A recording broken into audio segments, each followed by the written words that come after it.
I'm Bubba with Bubba's Bees. We went into the hive, the furthest one on the right, and I was doing a checkup on the hive, full routine inspection. Took off the top cover and then the inner cover, the two lids, and then in the top there wasn't really any bees. So I checked each frame for like pests, like mites, beetles, cockroaches, like hive roaches. That's what they call the small little roaches that get in there. So check the frames. There was a little bit of wax and a bit of honey, but it wasn't ready yet. So I was like, this is strange for this hive, because this hive was really, really awesome about a few months ago. So I took off the top box, and then I looked in the bottom one, the brood chamber, and then there's only 2 frames of bees. So I checked each frame for beetles and stuff. There's a bit of honey on the frames, but they wasn't ready to eat yet because it's like oozing out of the comb and stuff.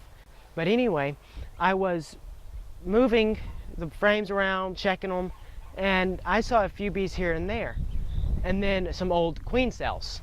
But those queens, 6 months to a year old, and I don't think they hatch. I think the queen killed them because she will do that.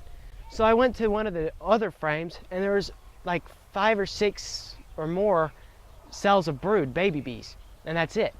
So I looked on the back side, and there's a new queen cell, probably around 5 to 6 days old.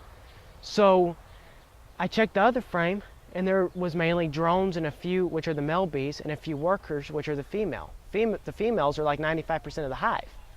So there's no queen now, and that means no honey, because she usually tells the bees, hey, you need to go out and get the honey and the pollen and the nectar, and there's none of that. There's like a little honey here and a little pollen there, but that's a dying hive now. So in about 16 days, I'm gonna have a queen. And then 3 weeks after that, she'll fly up, breed with 17 drones, come back down and start laying eggs. And that's how she'll begin her rebuilding process.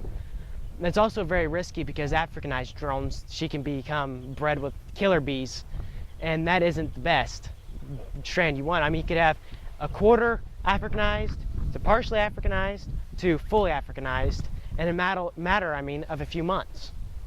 So I really have to watch that when she hatches and breeds.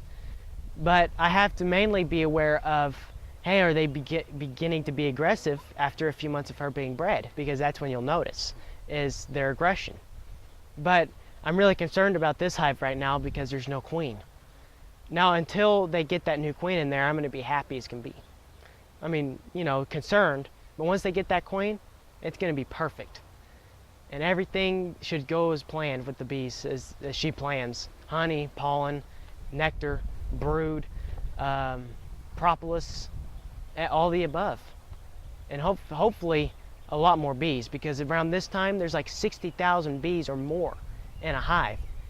And half of them by this time are already out harvesting honey and nectar, and and then they mix that with their saliva and then add the pollen to that, which makes honey.